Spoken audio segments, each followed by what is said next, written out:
Il est 13h, bonjour à tous, merci de votre attention. Tout de suite, les titres à la une de l'actualité ce 30 octobre 2022. Le ministère de la Construction, de l'Urbanisme et la Banque de l'Habitat de Côte d'Ivoire, la BHCI, ont signé une convention de partenariat stratégique et institutionnel. Ce partenariat devrait aider à résoudre la question du financement de l'immobilier, cela afin de résorber le déficit de 600 000 logements. Lutte contre le cancer du sein en Côte d'Ivoire. Hier, 29 octobre, était le dernier jour de dépistage gratuit du cancer du sein et du col de l'utérus initié par le CNRAO, le Centre national d'oncologie et de radiothérapie Alassane Ouattara. Et pour ce dernier jour, les femmes venues des 10 communes d'Abidjan et autres villes du pays ont convergé vers le centre. Plus de 10 000 dépistages réalisés pour 10% de cas suspects identifiés. Au Burkina Faso, une nouvelle attaque a visé les forces armées du pays. Hier samedi, dans l'est donc du pays, un convoi qui se rendait à Natiaboani, situé à 45 km au sud de Fadangourma, était la cible de cette attaque qui a tué au moins 13 soldats selon un bilan provisoire. Voilà pour l'essentiel. Madame, monsieur, bonjour et merci de nous suivre. Une attestation d'assurance auto. Voici un document qui vous est assurément familier si vous disposez bien sûr d'une voiture. Dans la logique de dématérialisation, de modernisation du secteur de l'assurance, l'ASACI, l'Association des sociétés d'assurance de Côte d'Ivoire, propose quelque chose de nouveau. Une solution dite digitale qui devrait permettre d'apporter une réponse efficace aux besoins de tous. Cette solution digitale, pour ce qui concerne les assurances auto, en quoi consiste-t-elle? Quel avantage pour les usagers avec l'adoption de cette solution dite digitale? Qu'est-ce qui va changer dans le secteur de l'assurance automobile?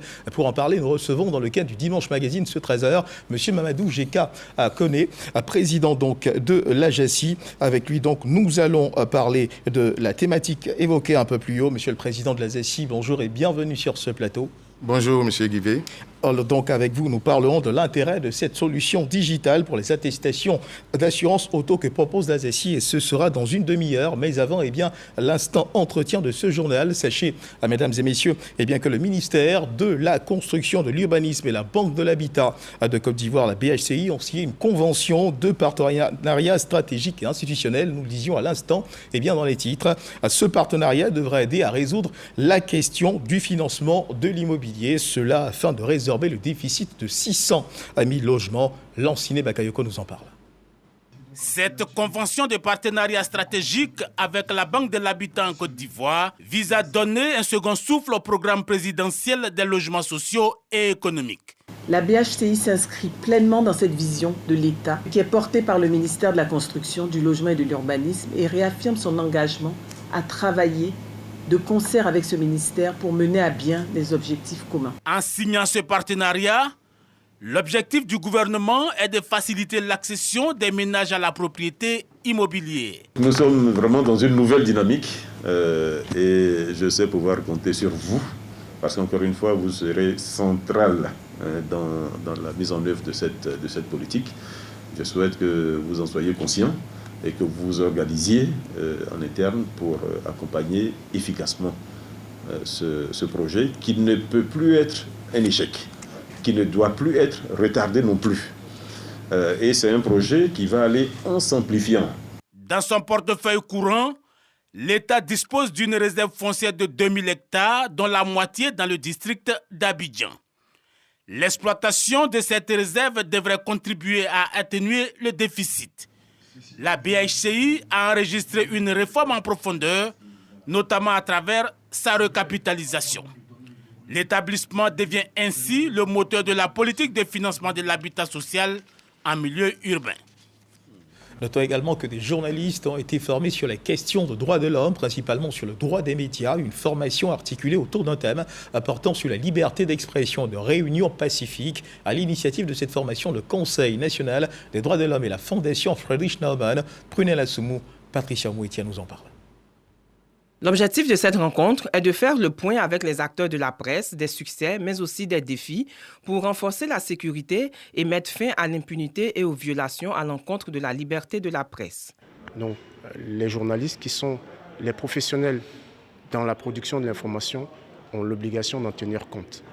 L'objectif de cet atelier est de passer en revue tous les mécanismes qui existent déjà pour la sécurité et la protection des journalistes, mais également pour le renforcement de la liberté d'expression. En Côte d'Ivoire, nous avons un cadre juridique qui est très favorable pour la liberté de la presse. Le président du REPRELSI, le réseau des professionnels de la presse en ligne, a insisté sur l'importance accordée à la thématique de protection des journalistes, surtout à l'ère du numérique. Il est par ailleurs revenu sur le choix du thème de la conférence inaugurale, animée par Dr Karim Ouali, relatif au journalisme en état de siège numérique, l'impact de la numérisation sur la pratique du journalisme en Afrique. La Côte d'Ivoire, devant les mécanismes de droits de l'homme, on trouve que ces mécanismes ont pas mal de reprises, encourager le Côte d'Ivoire à aller de l'avant par rapport à des réformes qui ont été prises. Les hommes de médias sont des partenaires très importants pour le Conseil national des droits de l'homme parce que leurs actions contribuent à la promotion et à la réalisation des droits de l'homme. Au thème de cette rencontre, les résultats attendus sont d'améliorer et de faire progresser l'atteinte des ODD pour une meilleure prise en compte pour la liberté d'expression et la protection des journalistes en Côte d'Ivoire. Allons à présent suivre ensemble cette prestation de serment de 3 nouveaux membres du Conseil de régulation de l'Autorité nationale des télécommunications de Côte d'Ivoire, en abrégé à RTCI. Ils s'engagent à mener à bien leur mission de régulation. C'était à la grande salle d'audience de la Cour d'appel d'Abidjan. Jean-Louis Pango nous en parle. Patricia Amman, Ahmed Sako et Mamadou Koulibaly, 3 noms qui viennent compléter la liste des membres du Conseil de régulation de l'Autorité nationale des télécommunications de Côte d'Ivoire à RTCI. Madame Patricia Amman, je le jure. Monsieur Sako Ahmed, je le jure. Mamadou Koulibaly, je le jure. En prêtant serment devant la Cour d'appel du plateau, ils s'engagent ainsi à mener avec probité leur mission, celle d'assurer la gestion et d'exécuter les missions de régulation dévolues à l'autorité. Nous allons nous atteler afin de mener à bien la mission qui nous a été confiée. L'équipe est composée de personnes de tous les horizons afin de pouvoir enrichir tous ces débats. Un défi à relever pour ces membres du Conseil de régulation, mais surtout des questions urgentes à traiter. La qualité de service est une des priorités de son Excellence, Monsieur le Président de la République, et de tous les consommateurs. Donc la question de la qualité de service sera effectivement traitée avec priorité. Et il y en a d'autres. La protection des données à caractère personnel, la question de l'attribution des autorisations. Les sujets sont nombreux, mais nous sommes prêts à les affronter. La mise en œuvre de la 5G que nous devons faire avant le lancement de la CAN, par exemple. Donc c'est à peu près dans 1 année, donc c'est urgent. Nous avons beaucoup de problèmes relatifs à la cybersécurité. Le Conseil de régulation de la RTCI est composé de 7 membres nommés par décret. La durée de leur mandat est de 6 ans. Du côté de la ville de Bandoukou, pendant un mois, 192 fonctionnaires et agents de l'État ont bénéficié d'une formation à l'utilisation des TIC, les technologies de l'information et de la communication. Au terme de cette formation initiée par la Société nationale de développement informatique SNDI, ils pourront servir à leur poste avec une maîtrise plus efficace de l'outil informatique. Herman Yamia. Ils sont 192 fonctionnaires et agents de l'État issus de 27 structures étatiques de la région du Gontougo qui ont participé à cette formation sur l'usage de l'outil informatique. Après donc un mois de formation, ils reçoivent des diplômes de participation des mains des organisateurs. Initié par la Société nationale de développement informatique SNDI, le président du conseil d'administration de cette structure, Théodore Niamien, indique que la maîtrise de l'outil informatique est un enjeu stratégique en termes de gain de temps, d'économie financière et d'amélioration des services des usagers. Un pays important, un pays performant, un pays compétitif, c'est d'abord une administration compétitive. Qu'est-ce que nous attendons des apprenants qu'on vient de récompenser, de reconnaître comme de bons apprenants? Mais c'est qu'ils fassent leur travail mieux que par le passé, que cette formation améliore leur performance. Et nous sommes très heureux d'avoir participé à ce séminaire qui, ma foi, nous a formés, nous a donné les rudiments nécessaires pour pouvoir manipuler de fond en comble l'outil informatique. Ces agents de l'État ont été formés sur l'initiation à l'informatique, la connaissance de l'Internet et des logiciels Word, Excel et PowerPoint. Selon le préfet de Bondoukou, ce renforcement de capacités qui vise à optimiser la performance des apprenants dans le Gontougo a suscité un engouement réel qui s'est traduit par une participation active. Je voudrais demander toujours aux apprenants de continuer à vous former, à renforcer vos connaissances acquises afin que les attestations de formation qui vous ont été décernées tout à l'heure ne tombent pas dans l'obsolescence. Ce sont au total 22 500 fonctionnaires et agents de l'État, en plus des 192 de la région du Gontougo, qui ont bénéficié de ces apprentissages fournis par le centre de formation de la SNDI depuis le 13 septembre 2021. Compte rendu signé à Maniamir, le ministère de l'Enseignement technique, de la formation professionnelle, de l'apprentissage, à travers l'école de la seconde chance, veut permettre aux non scolarisés ou déscolarisés, mais également aux diplômés sans emploi, d'avoir des possibilités de formation en adéquation avec les offres du marché. Il a engagé des réflexions à cet effet au cours d'une rencontre dite d'Agboville. Les détails avec Franck Quadio. La mise en œuvre du projet École de la deuxième chance se matérialise au fil des mois. Après Jacquesville, pour la vulgarisation du concept, Agboville accueille les acteurs et parties prenantes pour la finalisation du dispositif opérationnel. À l'issue d'Agboville, l'école de la deuxième chance va devenir opérationnelle. Mais c'est déjà un cadre qui va permettre aux uns et aux autres, surtout aux apprenants de plus de 16 ans, de les réinsérer socialement. Et ça, c'est important. L'école de la deuxième chance, qui consiste à une réinsertion de jeunes diplômés, de déscolarisés, de non-scolarisés et sans emploi dans des pôles de fonction professionnelle adéquats, vise 400 000 jeunes d'ici à 2024 et 1 million de jeunes jusqu'en 2030. Nous allons crescendo. L'année prochaine, il y aura l'ouverture du centre de formation et d'apprentissage à Yopougon et certainement à Gagnoa. Et donc, petit à petit, nous travaillons sur le cadre opérationnel pour que les entreprises aussi identifient leurs besoins de formation. La France, dont l'expérience remonte aux années 70, accompagne la Côte d'Ivoire dans ce processus. L'école de la deuxième chance, sur un modèle bien sûr d'origine française, mais qui est complètement adapté par rapport au contexte ivoirien, à la fois sur la tranche d'âge vis-à-vis de la jeunesse, qui va jusqu'à 35 ans. Ce qui est important que dans le contexte de l'école de la deuxième chance, la formation cale au mieux par rapport aux demandes des différents bassins d'emploi. L'opérationnalisation dansée, le secteur de la grande distribution, les travaux publics, entre autres, soit des secteurs d'activité adaptés aux réalités de l'emploi. Il s'agit de matérialiser, selon le secteur privé, partenaire privilégié, l'adéquation formation-emploi. Bon, il est bon quand dans les discussions, dans les débats que nous allons avoir, si on se rend compte que c'est la formation classique, former, là on attire l'attention, on dit non, pas question. Parce qu'on ne peut pas garantir, l'employabilité de tous ces jeunes-là. Entre 350 et 400 000 jeunes sont chaque année candidats au marché de l'emploi selon les chiffres officiels. L'école de la deuxième chance est donc une priorité pour le gouvernement qui attend beaucoup des réflexions d'Agboville qui prennent fin le 29 octobre prochain. À suivre à présent l'évolution de la Covid-19 en Côte d'Ivoire.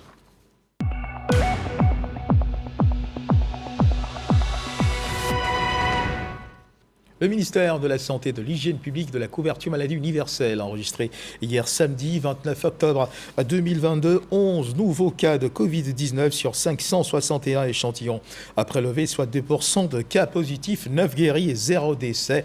À la date du 29 octobre 2022, la Côte d'Ivoire, notre pays, compte donc 87 764 cas confirmés, dont 86 912 personnes guéries, 827 décès et 25 cas actifs. Le nombre total d'échantillons est de 1 642 315. Le 28 octobre 2022, 6 648 doses de vaccins ont été administrées, soit un total de 20 664 352 doses du 1er mars 2021 au 28 octobre 2022.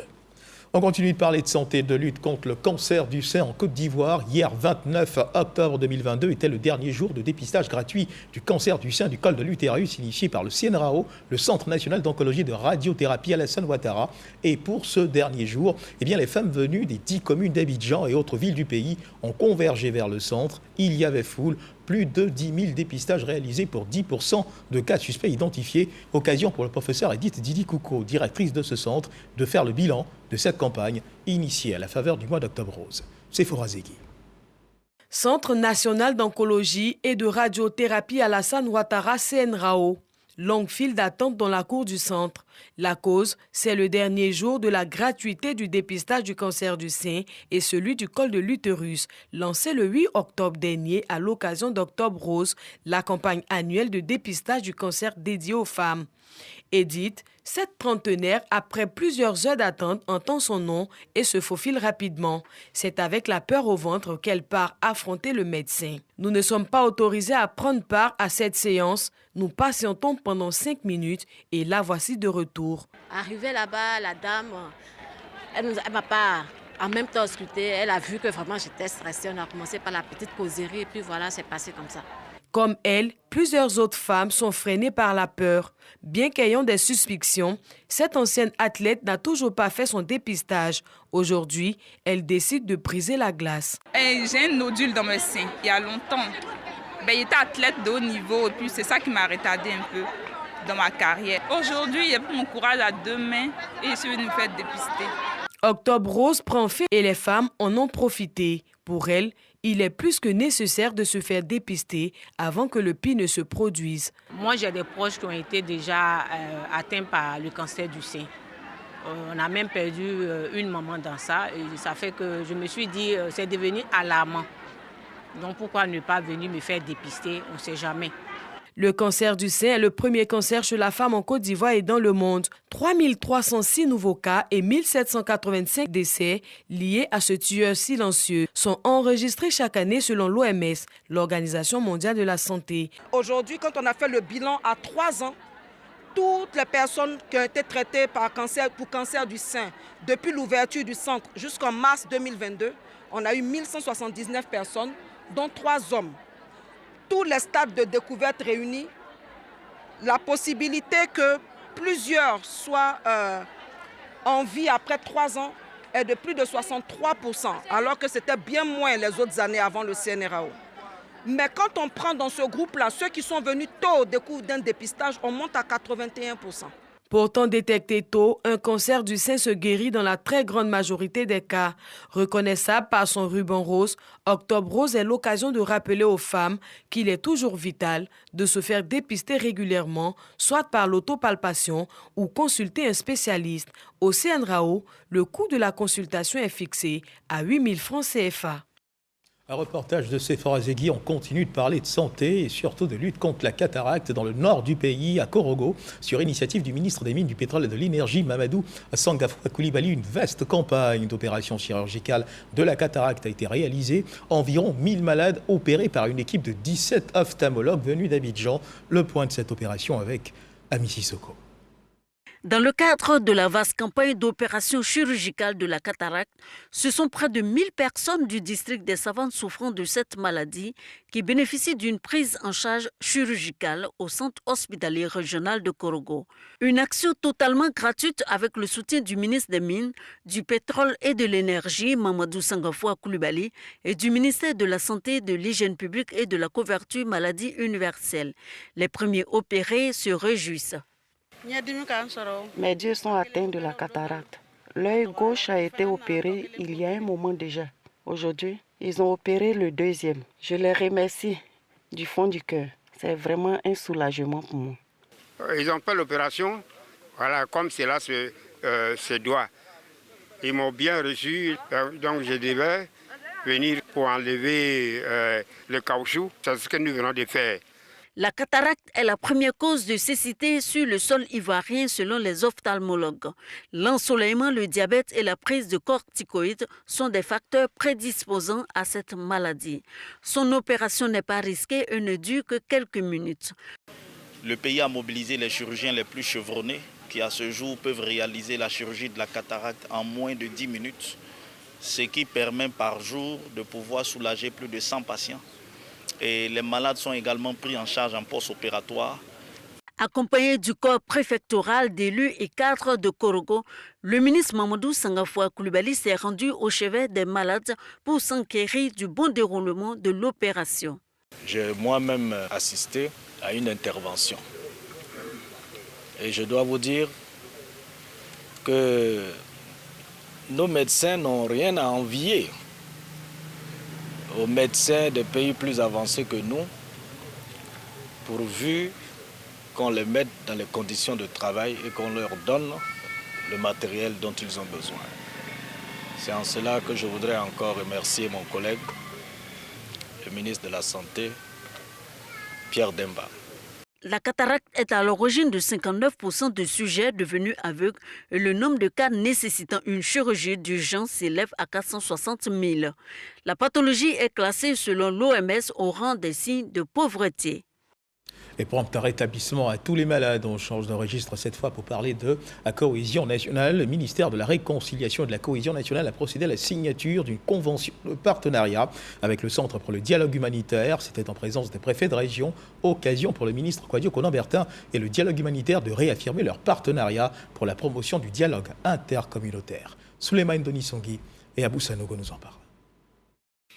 L'échange de parapheurs consacre la signature d'une convention de partenariat entre le ministère de la Réconciliation et de la Cohésion nationale et le Centre pour le dialogue humanitaire, une fondation de droit privé suisse dédiée à la médiation.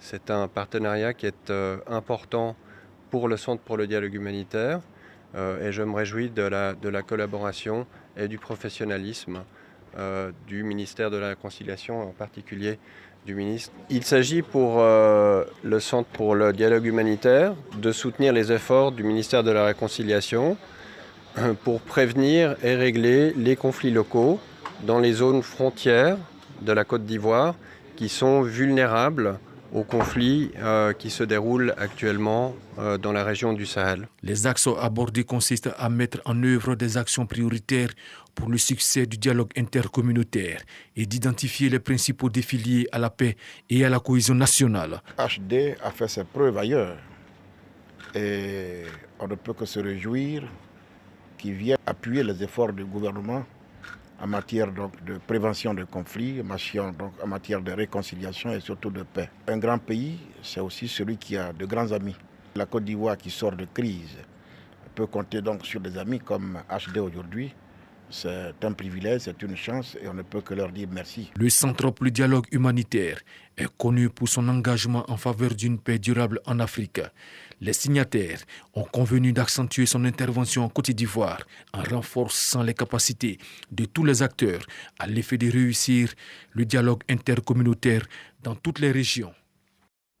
En visite de travail à Abidjan, le ministre délégué auprès de la ministre de l'Europe et des Affaires étrangères chargé du commerce extérieur, de l'attractivité et des Français de l'étranger, Olivier Bert, a visité le complexe sportif de l'Agora de Koumassi. 2 partenariats ont été signés à la faveur de cette visite en présence du ministre des Sports, Tao Paulin-Claude. Des signatures qui ont porté sur le développement du sport féminin et sur la formation au métier du sport. Angela Diallo, Jean-Marc Djedji. 2 partenariats signés pour le développement du sport féminin et la formation au métier du sport. Une initiative du ministère des Sports à l'occasion de la visite en Côte d'Ivoire du ministre français délégué auprès de la ministre de l'Europe et des Affaires étrangères, Olivier Bert. Ce que nous souhaitons, et c'est ce que nous avons discuté avec M. le ministre du Commerce extérieur de la France, c'est de booster le système pour que rapidement se déploient à l'intérieur du pays les 10 autres agoras qui vont fixer les jeunes dans les territoires, qui vont permettre à ces jeunes d'avoir de l'espérance et de rester, à développer leurs valeurs et à prendre leur destin en main. L'Agora de Koumassi, un complexe sportif dédié à la jeunesse ivoirienne, est né de la coopération entre la Côte d'Ivoire et la France. C'est un lien concret d'amitié entre la France et la Côte d'Ivoire qui s'inscrit dans la passion que nos 2 pays se portent réciproquement.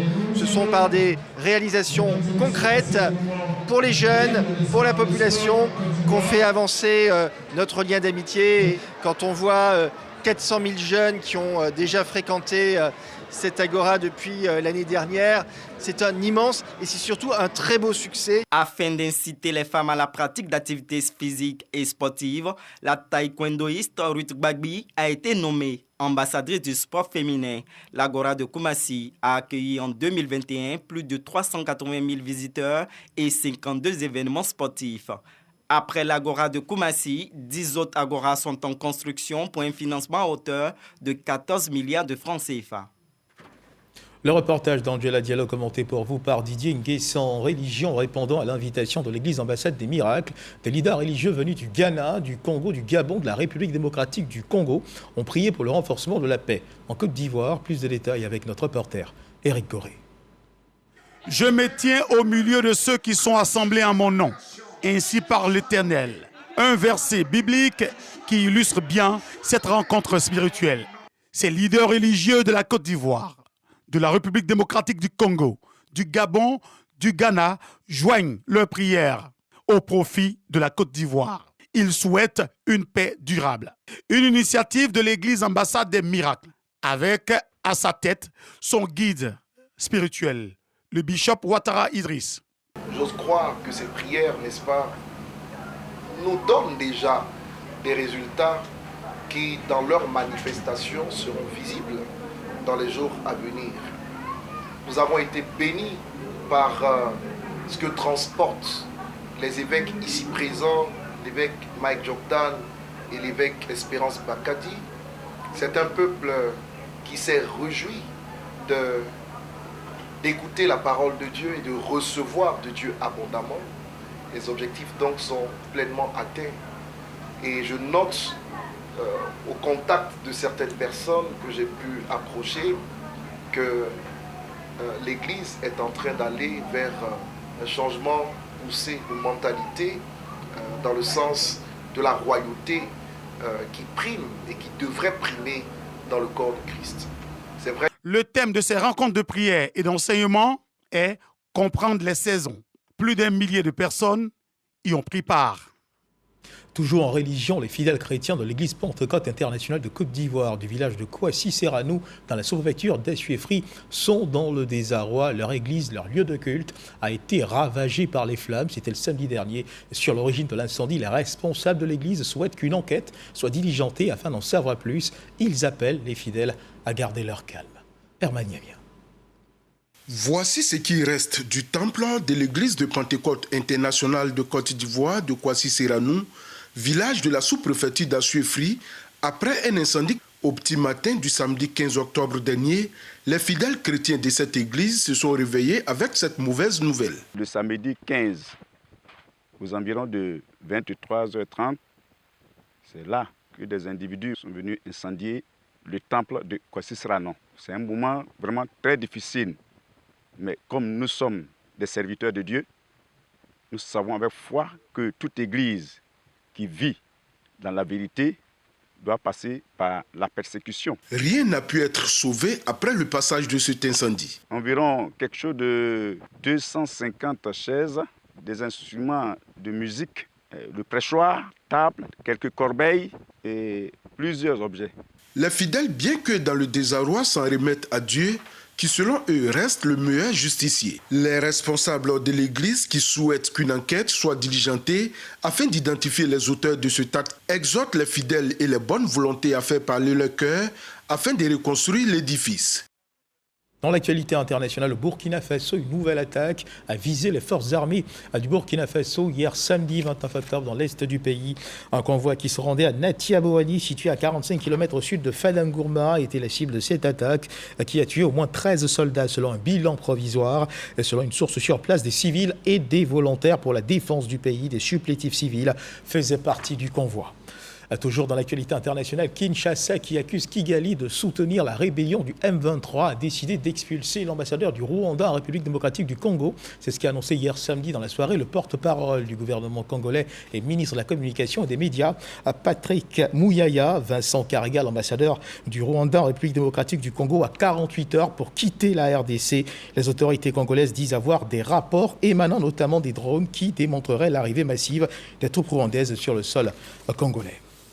Puis madame, monsieur, place à présent au magazine de ce dimanche qui ouvre une lucarne sur l'intérêt de cette solution digitale pour les attestations d'assurance auto que propose l'ASACI. Une nouvelle attestation d'assurance automobile qui rentre en vigueur à compter du 1er janvier 2023. Et notre invité de ce dimanche, c'est monsieur Mamadou Géka Koné, président de l'ASACI, qui nous a rejoint sur ce plateau. Monsieur le Président, encore bonjour et merci de nous avoir rejoints sur ce plateau. Avant d'entrer dans le vif du sujet, en quoi consistent les missions de votre association et quelles sont vos missions? Alors, notre association, c'est l'ASACI, l'Association des sociétés d'assurance de Côte d'Ivoire. Nous avons aujourd'hui 41 membres, dont 31 compagnies d'assurance, des compagnies d'assurance non-vie, des compagnies d'assurance vie. Et nous avons un certain nombre d'acteurs qui nous accompagnent dans le cadre de cette association, qui ont des activités plus ou moins connexes à l'activité d'assurance, dont par exemple la CNPS aussi, les réassureurs. Et donc l'objectif de cette association, c'est de défendre les intérêts de la corporation, mais surtout de faire en sorte que l'industrie des assurances puisse délivrer les solutions que la population et les clients attendent d'elle dans le cadre de contrats d'assurance. Et donc, après, nous avons des problématiques d'ordre fiscal, des problématiques d'ordre réglementaire pour lesquelles la fêtière, évidemment, l'ASACI, travaille avec les autorités pour que l'activité puisse s'exercer dans les meilleures conditions dans notre pays. Alors, Monsieur le Président de l'ASACI, vous proposez une solution digitale, on va le dire, on l'a dit, on le répète, pour les assurances auto, mais vous conviendrez avec moi que qui dit solution sous-entend problème. Que reprochez-vous au titre d'assurance qui existe déjà?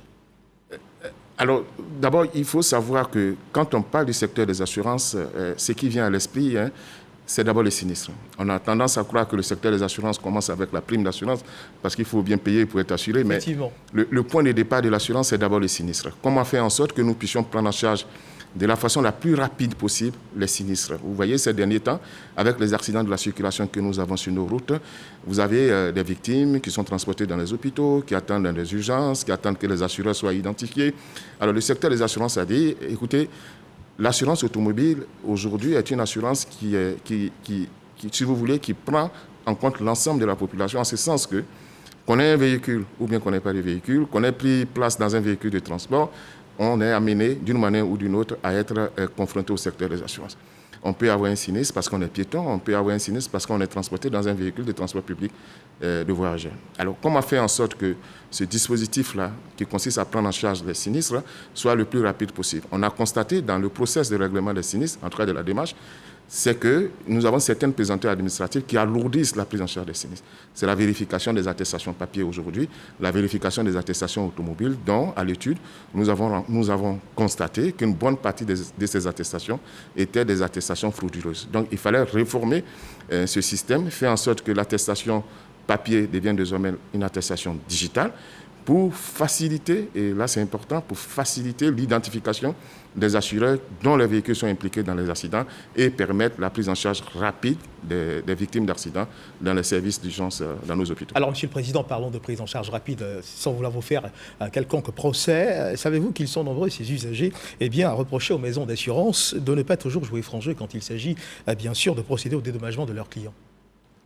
Nous comprenons bien cette critique. Nous comprenons bien cette critique qui n'est pas propre au secteur des assurances de Côte d'Ivoire, mais qui en partie aussi est liée à la nature de l'activité d'assurance. Il y a une activité de promesse et par la suite, quand il y a un sinistre, on doit pouvoir payer le sinistre. Alors je comprends parfaitement, et le secteur des assurances y travaille, qu'effectivement, il a pu avoir des incompréhensions ça et là, mais ce qui est important, c'est que le secteur des assurances en Côte d'Ivoire travaille à la perception à la perception que nos populations pourraient avoir du secteur des assurances. Donc, faire en sorte que cette perception puisse s'améliorer et engager des réformes majeures, des réformes structurantes pour que, évidemment, en termes de crédibilité, le secteur des assurances puisse jouer le jeu et que la prise en charge des sinistres se fasse le plus rapidement possible. Alors, parlons justement de réforme. Venons-en à cette solution. En quoi consiste-t-elle concrètement?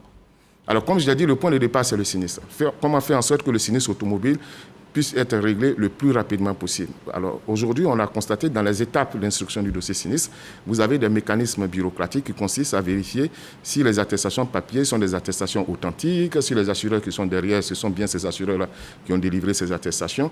Et ça, tous ces mécanismes-là finissent par consommer, je dirais, 20 à 30% du temps nécessaire pour l'instruction du dossier sinistre. Aujourd'hui, avec la digitalisation des attestations d'assurance automobile, on gagne, on finit par économiser en termes de temps d'instruction des dossiers sinistres et faire en sorte que très rapidement, dès qu'il y a un accident, l'instant qu'il suit un accident, on sait tout de suite quels sont les assurés dont les véhicules sont impliqués dans cet accident-là ou bien dans ces accidents, et cela permet d'engager très rapidement le processus de prise en charge dans les urgences et évidemment faire en sorte que les victimes qui ont été traumatisés par l'accident ne puissent pas être doublement traumatisés parce qu'effectivement, la prise en charge ne vient pas rapidement. Alors, à compter du 1er janvier 2023, la dématérialisation des attestations d'assurance automobile entre en vigueur.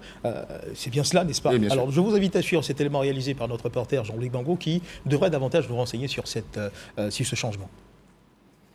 À partir du 1er janvier 2023, le statut d'assuré ou non d'un véhicule qu'on emprunte pourrait être vérifié depuis son téléphone.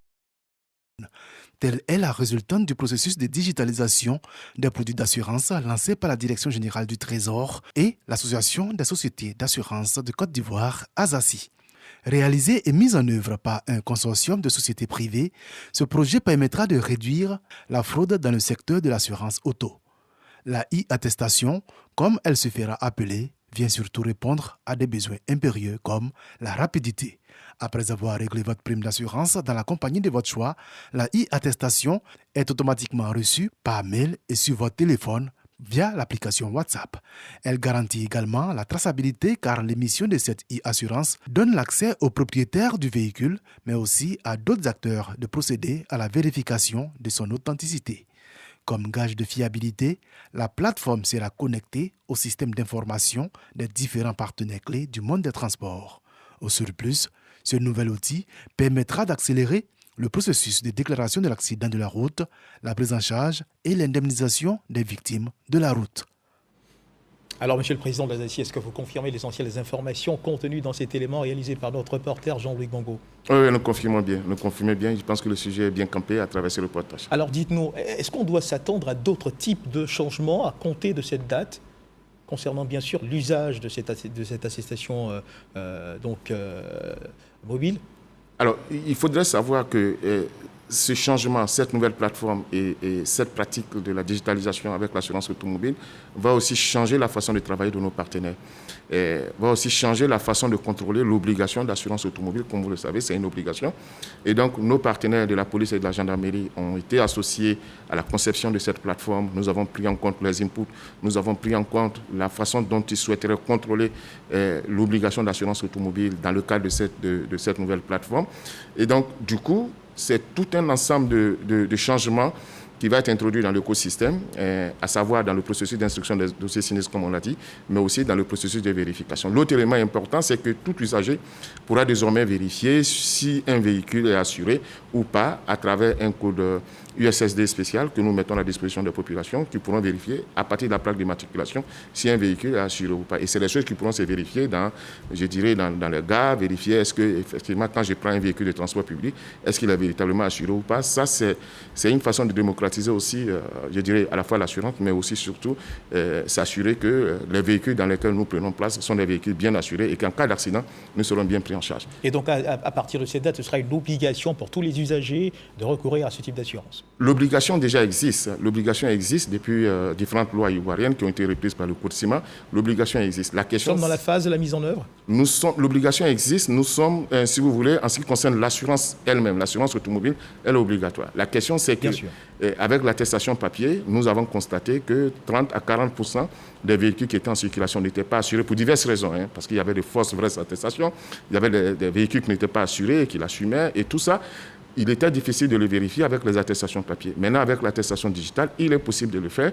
Il est possible vraiment de traquer ceux qui ne s'assurent pas et qui mettent en danger, évidemment, nos populations quand il y a un accident dans la circulation. Alors, l'attestation digitale, c'est une innovation. Est-ce que, ces innovations, parce qu'on suppose qu'il y a une série de changements, comme vous l'avez expliqué tout à l'heure, qui vont accompagner cette innovation, est-ce qu'il y aura des coûts supplémentaires pour l'usager? Alors, il n'y aura pas de coûts supplémentaires pour l'usager. L'usager continuera à s'adresser à son courtier d'assurance, à son assureur, suivant les parcours clients ou bien les parcours assurés qui seront mis à sa disposition.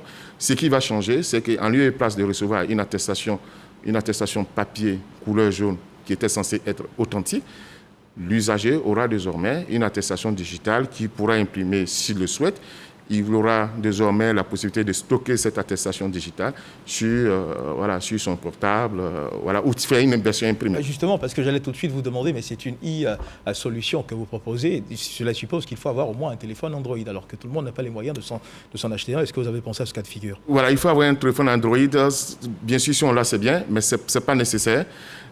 Parce que je pourrais toujours faire une impression de mon attestation, même si ce n'est pas l'impression qui est importante. Ce qui est important sur votre nouvelle attestation, c'est le code QR qui est dessus, qui pourrait être scanné par la police pour s'assurer que c'est une attestation qui est authentique. L'autre élément, c'est que je peux aussi vérifier l'authenticité de mon assurance à partir d'un code USSD. Donc, il suffit d'avoir la connexion GSM et tout le monde sait qu'en Côte d'Ivoire, nous sommes tous couverts par les différents opérateurs et à partir de ce code USSD 9191, donc dièse 91 étoile plaque d'immatriculation dièse, je pourrais tout de suite savoir si l'assurance qui est en face de moi ou bien le véhicule qui est en face de moi est assuré ou pas. Alors, est-ce que l'assuré a le choix de toujours continuer à choisir sa périodicité?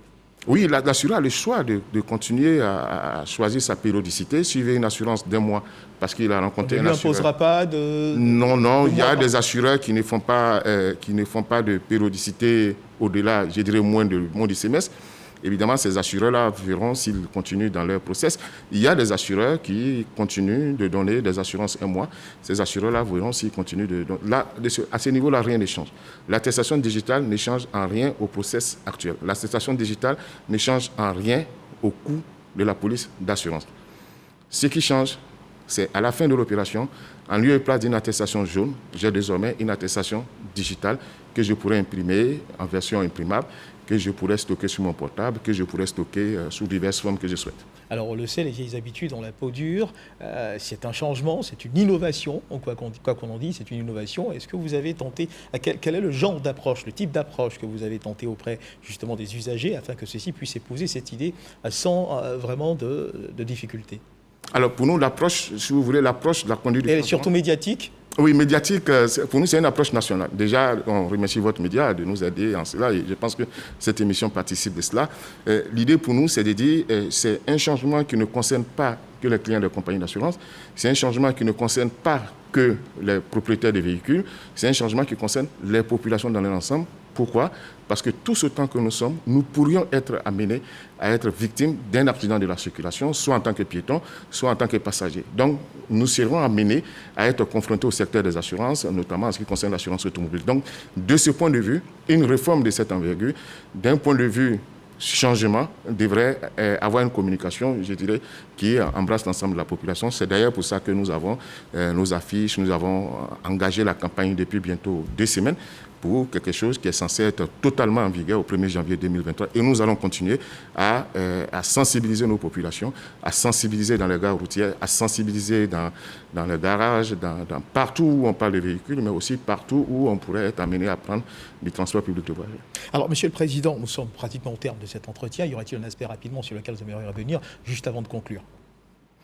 L'idée, c'est de dire que le secteur des assurances a décidé d'engager une réforme majeure sur un secteur clé. C'est le secteur de l'assurance automobile. C'est le secteur qui représente aujourd'hui un tiers de la branche, je dirais, de l'activité des compagnies d'assurance. Mais en même temps, c'est un secteur pour lequel une réforme qui réussit, une réforme qui permet de prendre en charge rapidement les sinistres, sera une réforme forcément impactante pour l'ensemble des acteurs. Et d'ailleurs, nous profitons pour inviter l'ensemble des acteurs, nos intermédiaires, tous ceux qui interviennent dans l'écosystème de l'assurance, d'engager en leur sein des réformes majeures pour accompagner ce processus, parce que là, d'autres réformes à venir, d'un point de vue structurel, pourront encore être mises en place. Alors, merci, Monsieur le Président. Je rappelle que ce 13h, eh bien, nous recevions Monsieur le Président de l'ASACI, l'Association des sociétés d'assurance de Côte d'Ivoire, avec qui nous avons parlé de cette solution dite digitale que propose cette association, une solution donc digitale qui concerne les assurances automobiles. Nous en avons parlé à ce 13h. Nous espérons que vous avez été éclairés sur l'essentiel du sujet. Merci donc de nous avoir suivis. Agréable début d'après-midi. Dieu garde la Côte d'Ivoire.